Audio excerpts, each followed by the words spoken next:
Good afternoon, Your Honor. Good afternoon.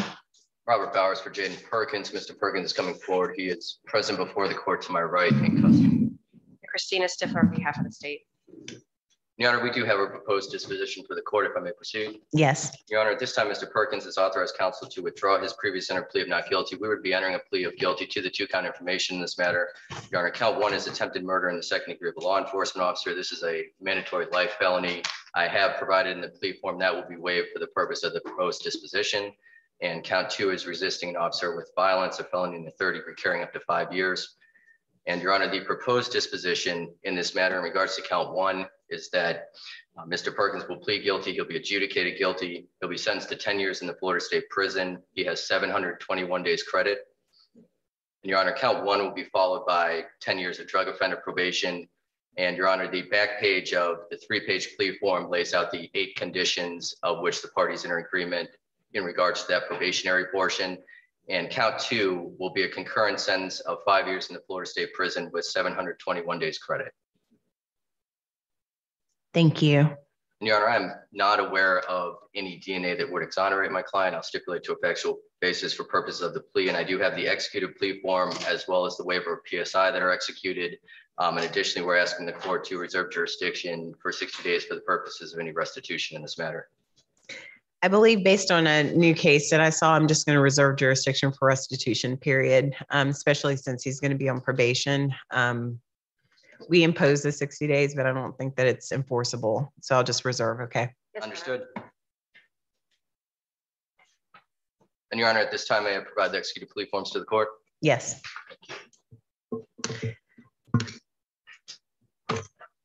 All right. Thank you. And is this also the state's recommendation? It is, Your Honor.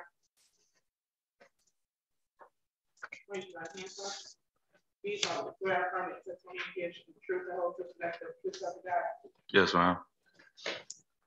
Yes, ma'am. Okay. All right. Thank you. You can put your hand down. Good afternoon to you, Mr. Perkins.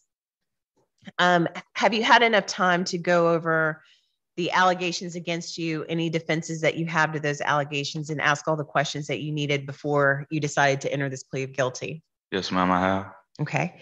And have you authorized your attorney to enter a plea of guilty on your behalf? Yes, ma'am. On the form, it indicates that you are entering this plea of guilty because you are guilty. Is that accurate? Yes, ma'am. Okay. So you're admitting your guilt? Yes, ma'am. Your attorneys outlined the negotiated disposition, and I want you to understand that by admitting your guilt to the charged offenses, you're giving up the following rights. I'm going to go over those all at one time. If at any point in time you don't understand something I say, I want you to stop me and I'll try to explain it better. Okay? Yes, ma'am. How old are you? 21. Okay. All right. And what's the highest grade you completed? I graduated high school. Okay. So there's no problem with you stopping me, okay, if you don't understand something, and I'll try to explain it better, okay? All right. By entering these pleas of guilty, you're giving up the following rights. You're giving up the right to a trial. In the trial, you'd be presumed innocent, meaning that it's up to the state of Florida to prove its case against you beyond and to the exclusion of a reasonable doubt. You're represented by a lawyer. You're giving up the right to have your lawyer represent you throughout that trial, confront and cross-examine any of the witnesses that the state would call, and also object to any evidence that he thought was inadmissible against you. You're giving up the right to remain silent. If you chose to remain silent, I would instruct the jury that they couldn't think or infer that you're guilty because you chose to exercise that constitutional right. And as I've explained, you don't have to prove anything, but you could choose, if you wanted to, if you thought it was in your best interest, to present a case. And so in that, you're giving up the right to compel witnesses on your behalf. That's how you would get witnesses to court and compel their testimony if it was helpful to your defense. Additionally, you have the right to remain silent. You could choose to waive that right and testify in front of the jury. So in that, you're giving up the right to have the jury consider your side or your version of what happened in this case. Do you understand that? Yes, ma'am. Okay. And as I've explained, you are giving up the right to a trial. So therefore, you're also giving up the right that if you were convicted at that trial, to appeal the conviction to a higher court than me, which is an appellate court. They will look over those proceedings and potentially others to determine if there were any errors. And so you would be giving up any benefit that you would have gotten if the appellate court found error and reverse the case. Do you understand that? Yes, ma'am. All right. Has anyone threatened or coerced you to get you to enter this plea? No, ma'am. Promised you anything outside of the negotiated disposition in this case? No, ma'am. And Mr. Bowers has already indicated that he's not aware of any DNA. Is the state? There's no known to the state, Your Honor. Okay. And in this form, it indicates and goes over that there are potential implications for Jimmy Rice and immigration. Did you go over those 2 paragraphs? It appears on the 3rd page of this form. Yes, ma'am. Okay. They probably don't apply, but do you understand that that could be a potential impact based upon this plea? I do. Okay. And you still wish to go forward? Yes, ma'am. Okay.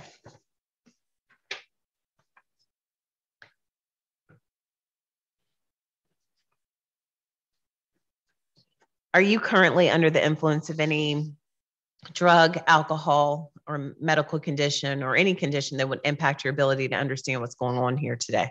No, ma'am, I'm not. All right. And Mr. Bowers, I do understand that you stipulate to a factual basis, but based on the length of the sentence, I'd ask the state to provide one. Understood. Yes, Your Honor. Had this case proceeded to trial, the state would have been prepared to prove beyond a reasonable doubt that the defendant, Jaden Perkins, on July 16th, 2020, in the county of Duval, state of Florida, did unlawfully and by an act imminently dangerous to another and evincing a depraved mind regardless of human life, although without any premeditated design to effect the death of any individual, did attempt to kill TS, a law enforcement officer engaged in the lawful performance of a legal duty, knowing that TS was a law enforcement officer, contrary to the provisions of Florida law. And specifically, Your Honor, in the early morning hours of July 16th, 2020, the defendant did knowingly and voluntarily take a hallucinogenic substance, which caused him to begin to behave erratically.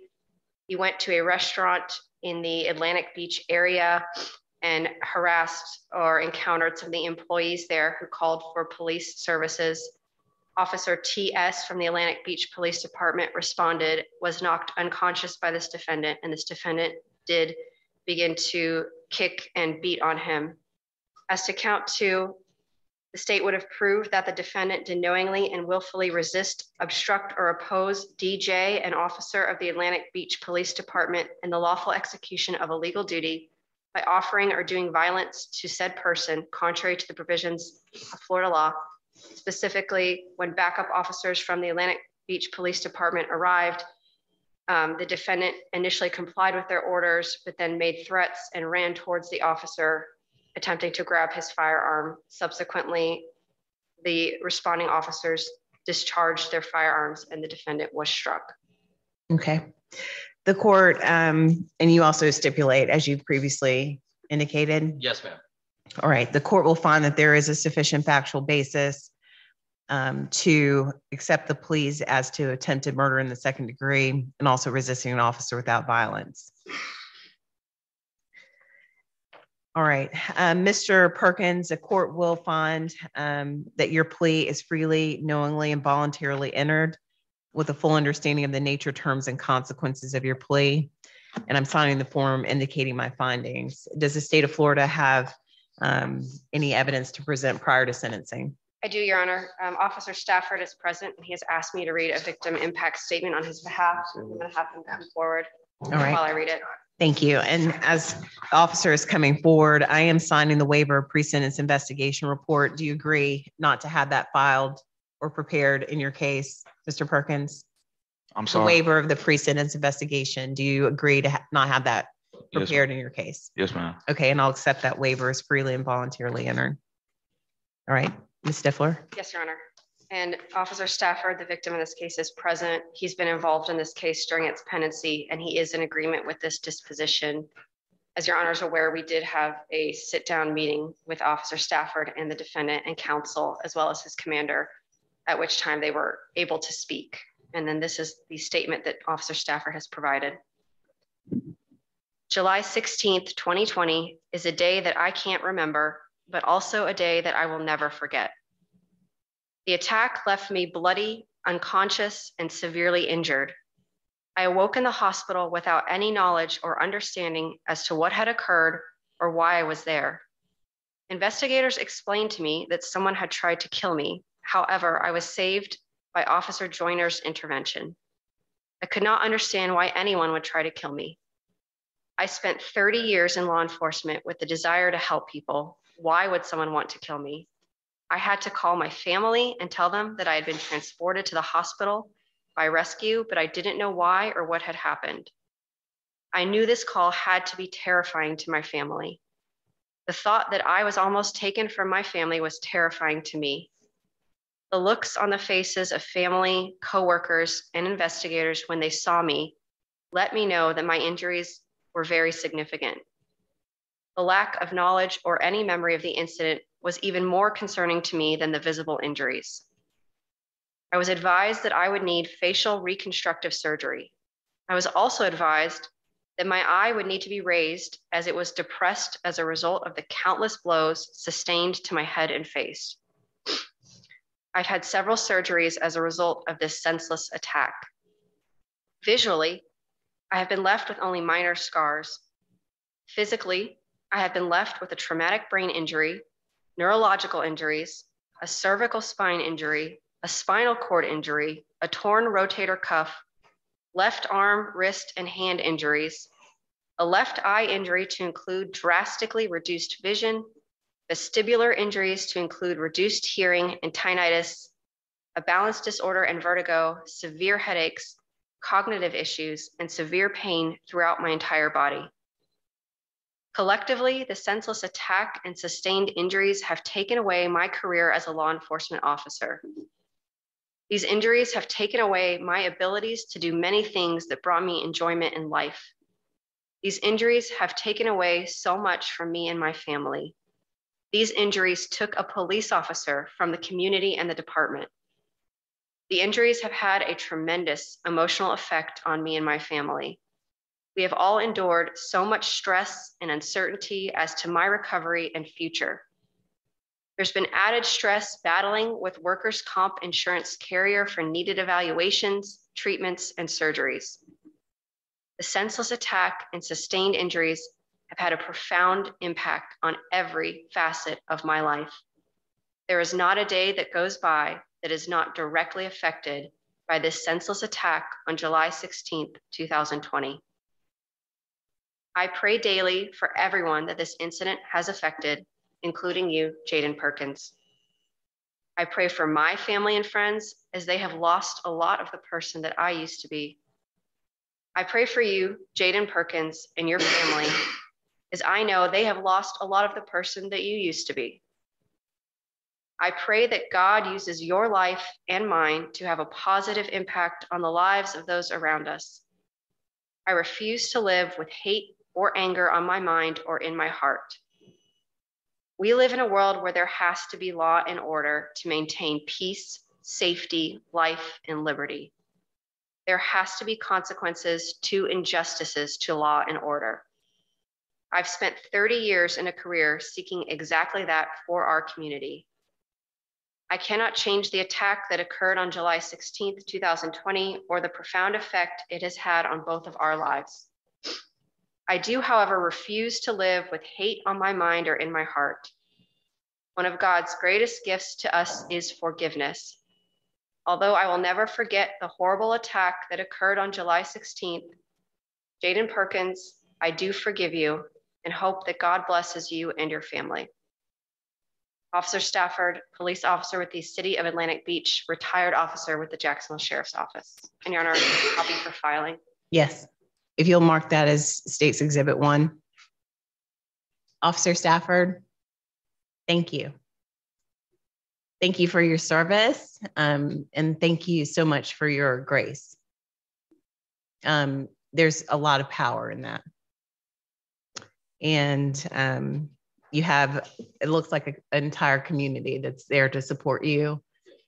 There's power in forgiveness. You're exactly right. I know that you all have had a sit-down discussion, and I hope that the weight and the power of this man's forgiveness will never leave you, Mr. Perkins. That you will never do anything like that again. Is Officer Joyner here? Yes, Your Honor. Thank you.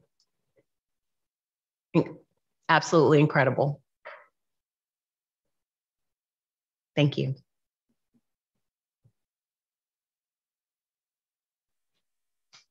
Are both sides ready to proceed? If I may have a moment.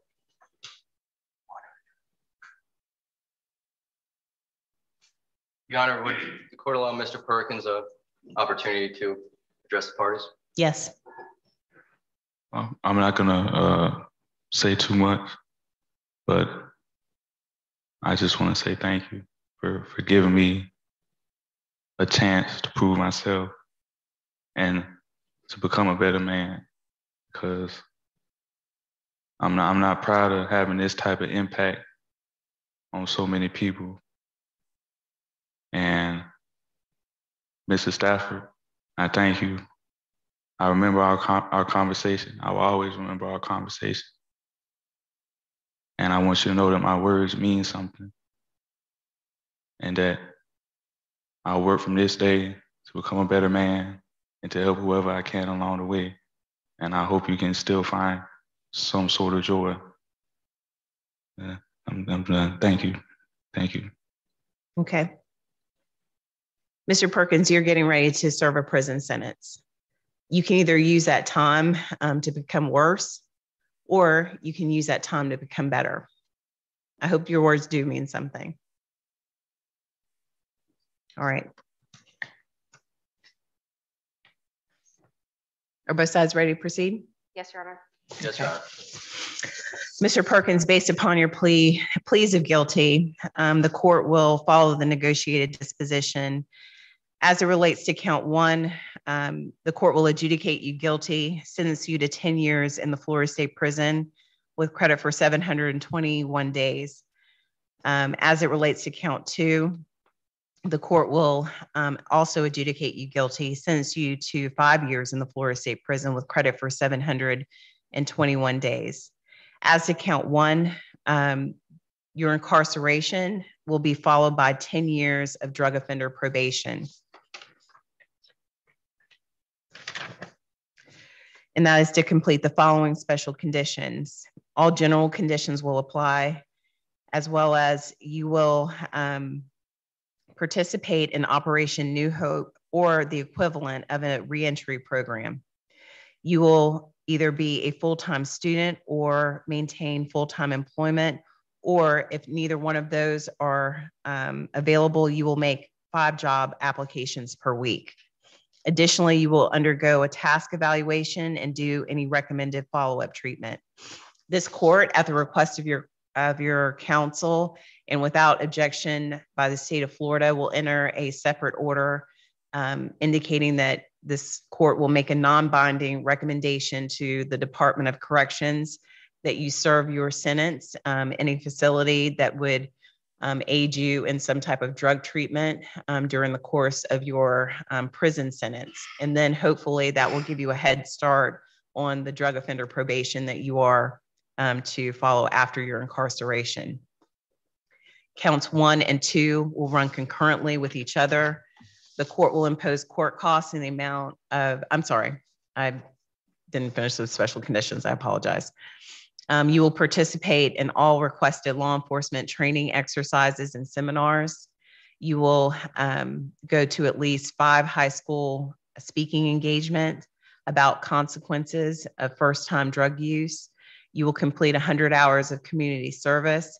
You will undergo random urinalysis, and the court is now going to impose a $518 in court costs plus a $50 application fee. The court will reserve jurisdiction for restitution in this case. Did I miss anything? No, ma'am. No, Your Honor. All right. The last thing I need to let you know, Mr. Perkins, is if you feel like the sentence I've imposed is illegal, or if there's an error in the sentence, you have 30 days from today to appeal the court sentence. If you can't afford an attorney, I'll appoint one to represent you. Okay? Yes, ma'am. All right. Thank you. Officer Williams, did you need something? You're on mute. You're on mute.